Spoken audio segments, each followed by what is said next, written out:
YouTube. Oh, there we go. Let's see.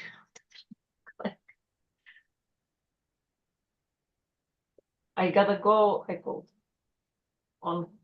Let me see if I will see on YouTube. Doing something.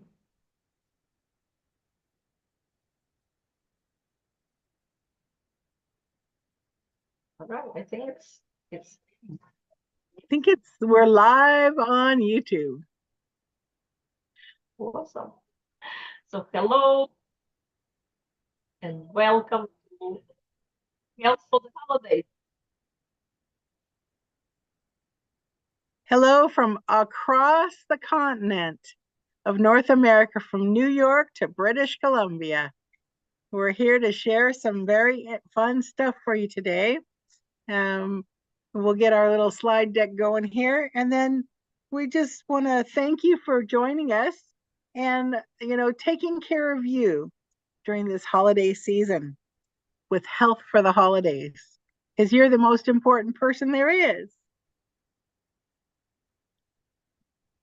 So I'm Bonnie McDonald Dixon, and I'm a health advocate, and I love sharing what I know and I've learned over the many, many years. And Irina Shehovsov here. Irina, you want to share a little bit about you too? Yes. So I'm a transformation coach, a life weight manager, and a product analyst, best-selling author, and many more titles. But we decided with Bunny to do this weekly talks, Health for the Holidays. We share from our own personal experience and to give back to the community what we learned to hopefully help you deal with overwhelm of the holidays and how to create more health in your life every single day, not just for the holidays, but this is a season of the life that we live, and I call it holidays approaching, and we're feeling the overwhelm. That's why we decided to start sharing during this time. Absolutely. So this is a big one, isn't it, Irina? This is, some of us may feel overwhelmed, not all the time, but you could, or it may be just in small nooks and crannies. You've got too much to do on your plate, and you're trying to get it all done. And one of the things that I know is go ahead and feel the overwhelm and go, wow, I'm feeling overwhelmed. Acknowledge it. And Irina is going to share with us how to deal with it once we felt it, we've acknowledged it, and we're creating a mini moment. And Irina, can you share? I just love that when you brought that up, of a mini moment. Yes, yeah. I think it goes back how you see your whole day, not just in a moment, because overwhelm and stress don't just happen overnight. It is basically us continuously neglecting our own needs, putting ourselves on the back burner. And what happens is when that builds up, of course, you don't see it as it happens in the moment. You only see it when this big overwhelm or a stressful event occurs, and then you suddenly cannot deal with it anymore, and you blow up, you explode, or you have a breakdown. So in order to offset that, in order for not have those things in your life, you got to be more resilient. And how do you do that? You do that by utilizing things that are within your reach, within your control, and it's not something drastic. It's something you can do every single day, and this is something we call mini moments. Think of it this way: if you practice a morning routine, and because of the overwhelm, because there are so many things on your plate, maybe you overslept one day and you didn't have that hour that you needed to do everything that you wanted to do to be in that optimal top shape. What if you do a mini version of that? So instead of an hour, maybe you'll spend 5 minutes, but you do get to practice all the things that make up your morning routine. So for example, if you go for a walk for 20 minutes, and then maybe you read a book for 20 minutes, or you listen to some empowering video or audio, and you journal, you can reduce those activities to maybe 1 minute. 1 minute of walk, maybe you can go up and down the staircase in your home, and then maybe you can jot down one sentence, why do you feel grateful today? But in order, because the most important thing is consistency, and for our brain, let's say if we didn't do something, we have been on a routine and then we stop doing it for a day, it's okay. But if you go back, if you skip 2 days, it is as if you never done it before. It is so much difficult to get back into it and to start doing it all over again. So it's important for your brain to keep that consistency, even though you couldn't do the whole thing, at least you did something. So, little bit versus not doing anything at all, little bit is always better. Mhm. And Absolutely. When you shared that concept with me, it made so much sense because our brain then says we've accomplished something and we feel good about it, even if maybe we didn't do it as long as we have. I have done that many a time where I'd like to do a 45-minute walk, but I may only have 20 minutes. I go ahead and do the 20-minute walk. And I feel very good that I did that. Or it might be just a walk to the end of the block and back. And it's stimulating the body for change. And I think when this feeling of overwhelm is when we get stuck, we're really stuck. So I love the mini moment because we can unstick ourselves from whatever thoughts that were churning there. I just love that idea of the mini moment. yeah. All right. Next up, we got exercise. Exercise is an important component of your day-to-day living to create that health and longevity, not for the sake of losing the extra pounds, just for an immediate event, but for your overall longevity and how you see life, how you view life, and to maintain yourself.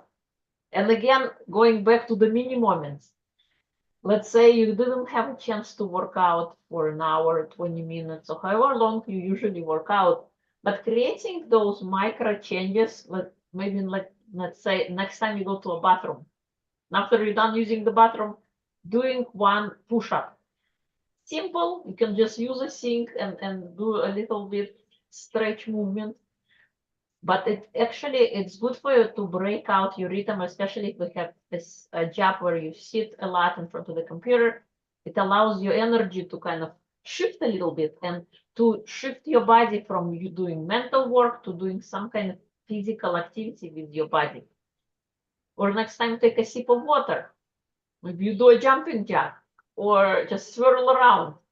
Do something along those lines. And as the slide suggests, going up and down the stairs or walk in place, stretching in the kitchen, and doing simple things like that. So it doesn't have to be very difficult or hard, but it is attaching something that you're already doing so you remember to do it. So you always drink a sip of water throughout the day. What if you add a little bit something to move your body in that instance as well? Absolutely. I remember I had a book many years ago. It's called A Morning Cup of Yoga. And you did this routine while your coffee was brewing. And I was always so pleased with myself when I would do that. It was really fun. So you can actually start writing down those little mini moments and what could you do while you're just drying your hair. You could actually be doing leg lifts while you're drying your hair just for fun. It's doing two things at once, but coordination. And again, it's stimulating the body so that it's not stuck in a rut. And those mini moments really are fun because you'll start noticing that your energy level's higher and your mood is better when you do these mini moments. And exercise is definitely one of the triggers to get that done. What's your favorite one, Irina, for a mini moment exercise? Yeah, I gotta say, sometimes it's dance like nobody is watching, and you can alternate. I don't have a favorite one. I love singing. That's my exercise. Mm-hmm. It's something I love doing as a passion, and it energizes you. It Mm-hmm. use your vocal cords. That's such a great idea. I think in my case, I'll pass on that one. I'll let you do that one. For me, it would be the dancing, turning on a song. I've had someone else do that and said, that was sharing this. He said, pick your favorite song, and it might be 2 or 3 minutes long. Oh my gosh, at the end of the song, especially if it's a bouncy one, your endorphins are just flying all over the place. It's so fun. Yeah, Yeah. I like. I call today. I was thinking. I got this feeling. Can't what do you call it? Can't stop the feeling by Justin Timberlake. Yes. And that one gets you going. It's you get into the mood. You can dance. You can sing. You feel all energized and alive, and then you can take on the day any challenges. That's right. That's right. I had another friend share this with me. She said there I forgot. Oh, I think it's Staples. And they have a little button you push, you know, and it's like starting over. So the mini moments help you start over any time of the day. And we don't have to stay stuck. We can just go, okay, mini moment, and you do what you need to do, and you'll start all over again. The day has a new, a fresh. It's so fun. It's the anti-snooze button, or was it Yes. Oh, that's good. Anti-snooze. Oh, that's a good one. I love it. right? Next one we have the quiet, where practicing breathing and sitting quietly. Sometimes we are afraid actually of the quiet because we are afraid to be with our own thoughts.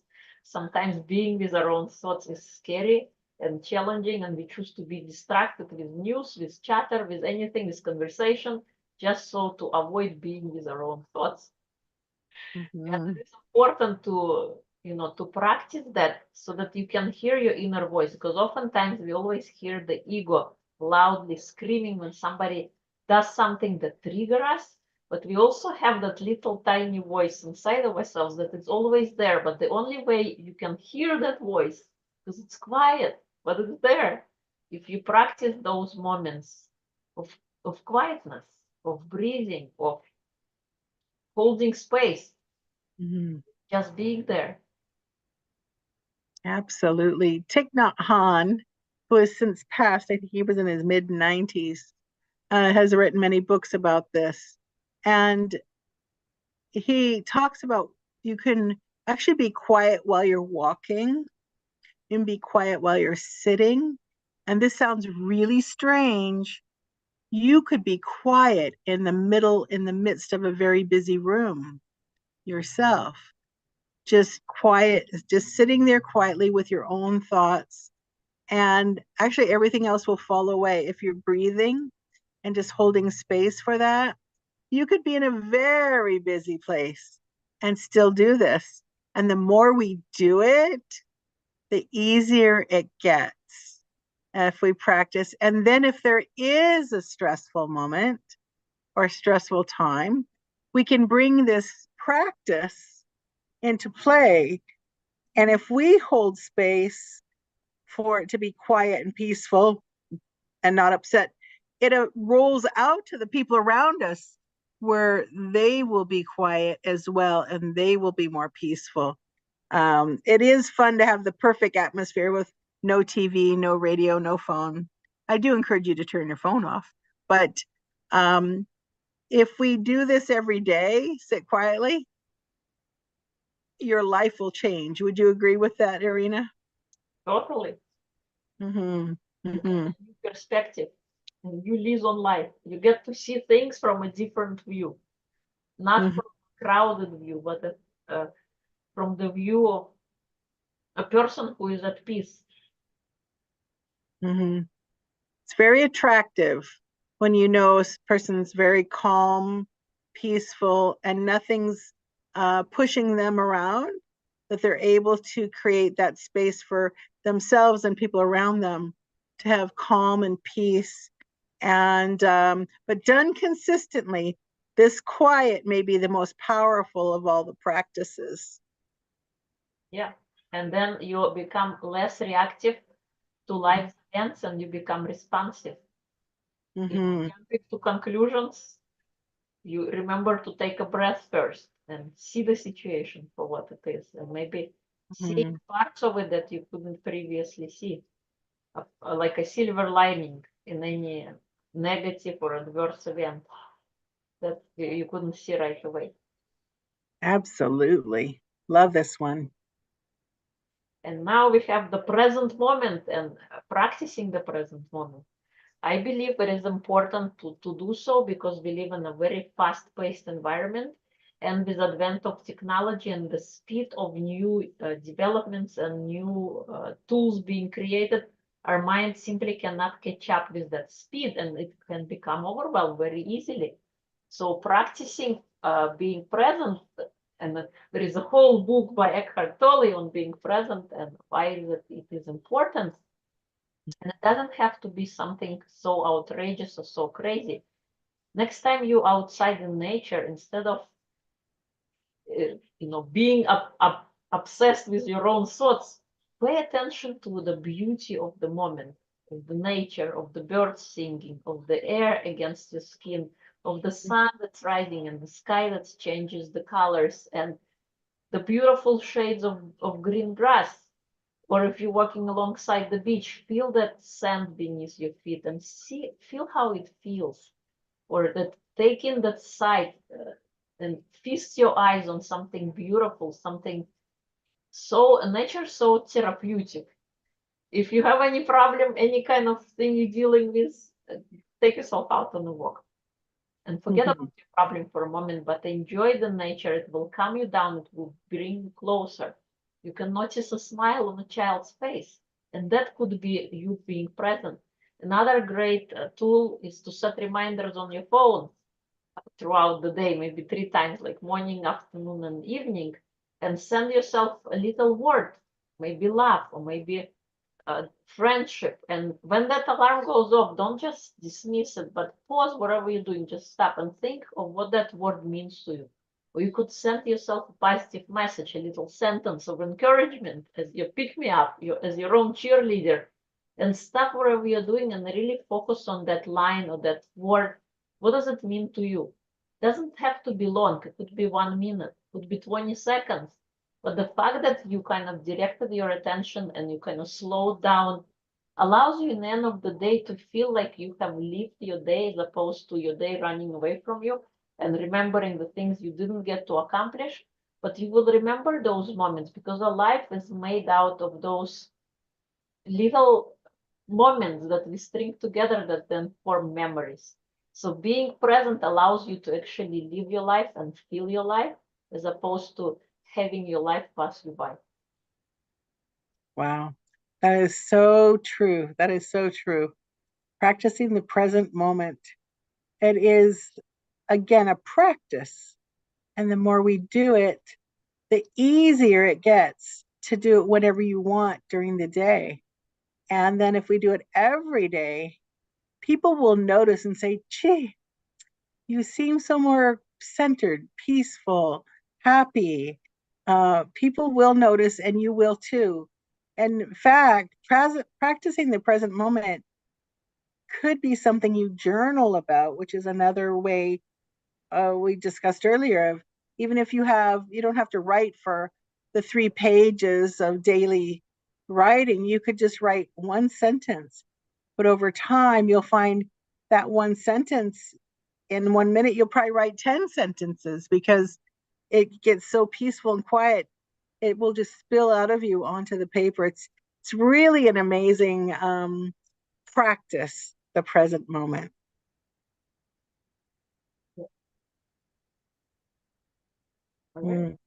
Mindful is another great tool to keep in your pocket. Watching your thoughts, I call it. Think of your thoughts as clouds that are passing against the sky, and you don't have to really latch onto them. You don't have to give them power by, especially if there's overwhelming thoughts, or directing or focusing your attention on things that do matter and thinking in the end of life, is this thought really beneficial? What is it doing for me? Is it disturbing me? Is it adding me more peace and joy to my life, or is it taking away from me? And when you kind of see your thoughts through that lens, it will then make it easier for you. What do you want to focus on? What do you want to create for yourself? Because our thoughts is what creates our reality. And anytime we think about a negative event of the past, anytime we, for our mind, it doesn't matter because same parts of our mind light up, whether you're thinking about the past, the future, or the present. For our mind, everything is neutral, everything is happening now, everything is literal. So you have to be mindful what kind of thoughts you allow in. You're like that watchful warrior who protects the beautiful garden that's between your ears.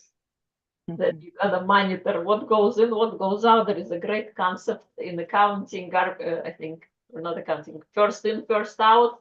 In our case, it's garbage in, garbage out.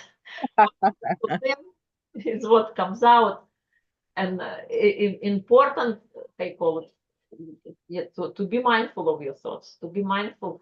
Think about what you think about. Don't just let the thoughts float, but be monitoring those thoughts. Right. There's a works by a woman called Byron Katie, and she has a wonderful process. It's free. You can go on.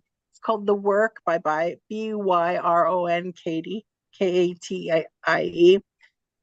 And she asks yourself, this is to ask yourself if it's true, because we have these thoughts and we're really vested in proving our thoughts right.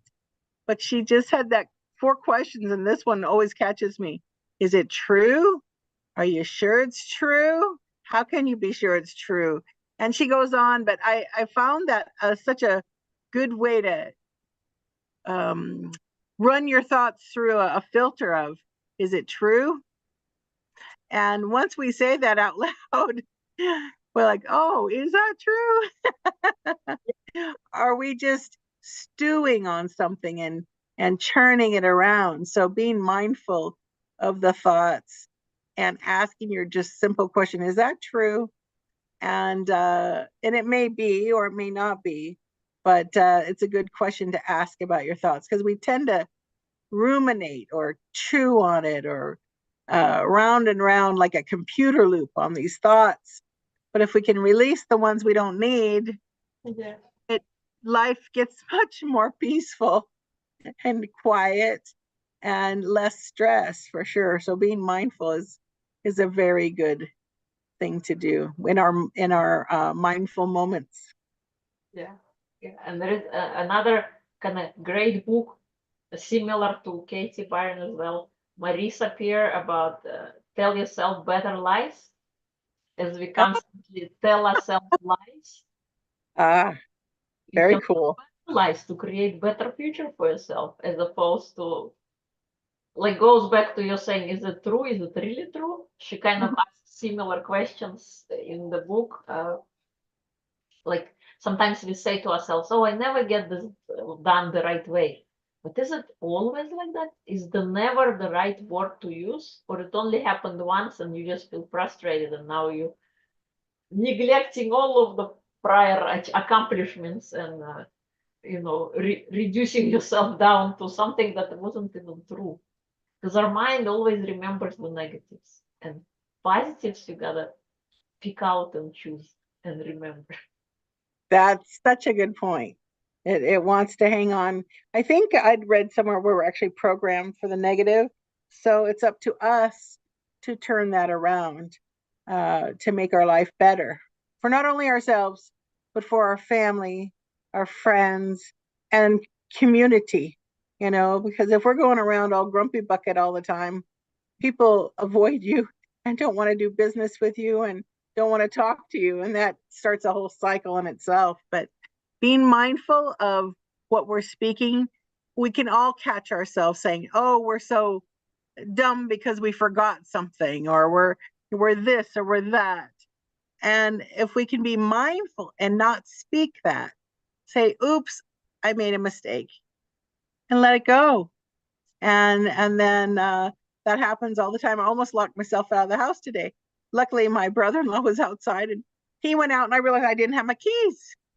Now, had I not remembered my keys, they dropped me off. I would have been standing outside with no keys to get in the house. I would have felt badly, but if I had, I think I would just gone to the neighbor's house. Not made it bad, made it, oh, well, what am I supposed to be doing? Turning it around. So, yeah. Right. We have many moments. Yeah, so in conclusion, as your takeaway from today's video, remember to practice those mini moments before overwhelm happens. To avoid overwhelm, you can practice that throughout your day. But even if it does happen, first thing you gotta do when you get overwhelmed, just breathe. That's the number one thing to do. Mm-hmm.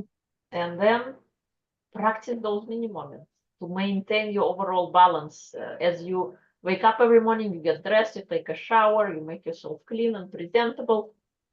You got to do that for your body as well. You got to maintain your body. Don't just expect it to be there for you.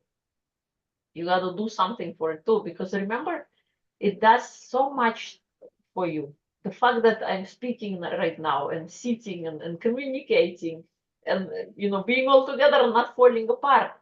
A lot of things happen behind the scenes that we don't pay attention to until they stop working. So it is important to maintain yourself. Think of yourself as a Ferrari. What kind of gasoline would you put, and how often would you check the brakes? How often would you check on your body and kind of be mindful of what signals your body is telling you, and making sure you're paying attention and not neglecting. So if you need rest, go rest. Mm-hmm. And if you have dirty dishes in the sink, they can wait.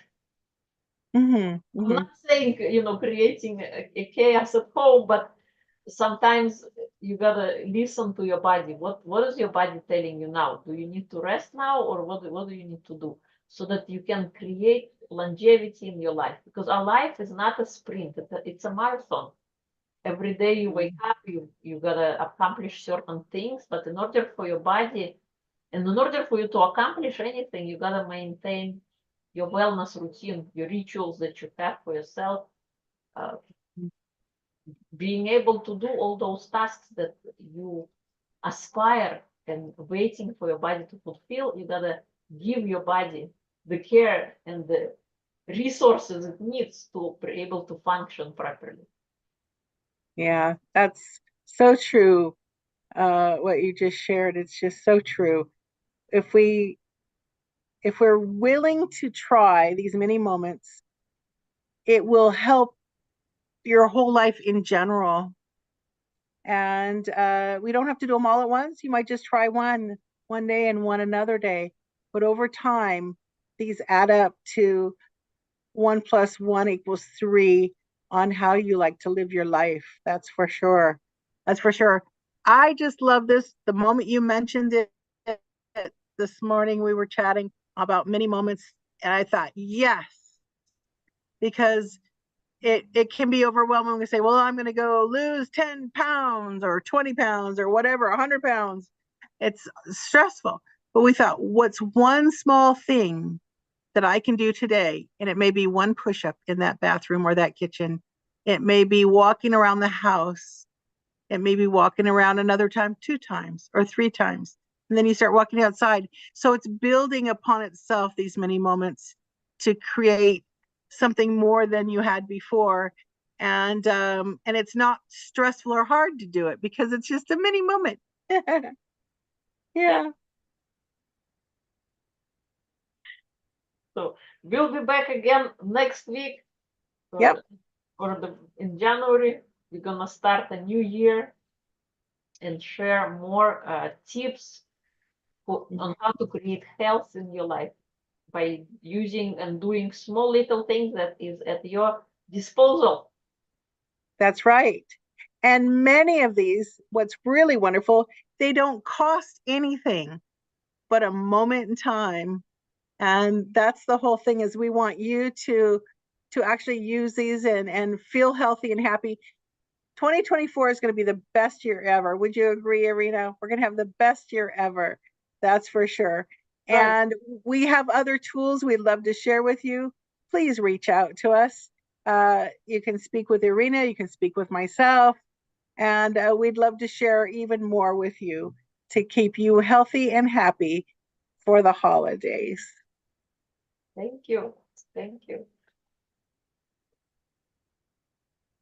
We offer discovery calls, and we'll see you next week or on the replay. Reach out to us. We'd love to meet you. Bye-bye now.